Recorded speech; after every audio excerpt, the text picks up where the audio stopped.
Hey Dragon Slayers, today's video is about how fasting slows aging, part 1. Don't forget to like and subscribe because it really helps the channel out. Let's get started. When you buy a new car, everything works great. But after a few years, it starts to get a little beat up and needs more maintenance. You need to replace the brake pads, then the battery, then more and more parts. Eventually, the car is breaking down all the time and costing thousands of dollars to maintain. Does this make sense to keep it around? Not likely. So you get rid of it and buy a snazzy new car. In this sense, the cells of the body are like cars. As they age, subcellular parts need to be removed and replaced, and eventually, a cell gets too old to repair and needs to be destroyed to make way for a healthy new cell, in a process called apoptosis, also known as programmed cell death. Cells that reach a certain age are programmed to commit suicide. While this may sound kind of terrible at first, the process constantly renews cell populations, making it essential for good health. But when just some cellular components need to be replaced, a process called autophagy kicks in. The word autophagy, coined by Nobel Prize winning scientist Christian de Duve, derives from the Greek auto, meaning auto, self, phagein, to eat.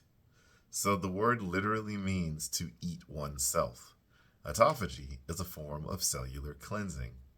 It is regulated, orderly process of breaking down and recycling cellular components, but when there's no longer enough energy to sustain them. Once all the diseased or broken down cellular parts have been cleansed, the body can start the process of renewal. New tissues and cells are built to replace those that were destroyed. In this way, the body renews itself, but only works if the old parts are discarded first. Our bodies are in a constant state of renewal.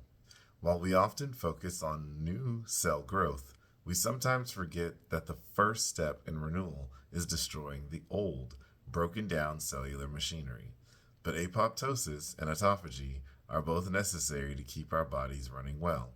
When these processes are getting hijacked, diseases such as cancer occur, and the accumulation of older cell components may be responsible for many of the effects of aging. These unwanted cellular components build up over time if autophagy process is not routinely activated. Increased levels of glucose, insulin, and proteins all turn off autophagy.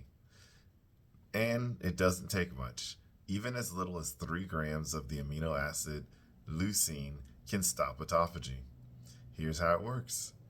The mammalian target of mTOR pathway is an important sensor of nutrient availability. When we eat carbohydrates or protein, insulin is secreted, and the increased insulin levels, or even just the amino acids from the breakdown of ingestion of protein, activate mTOR pathways.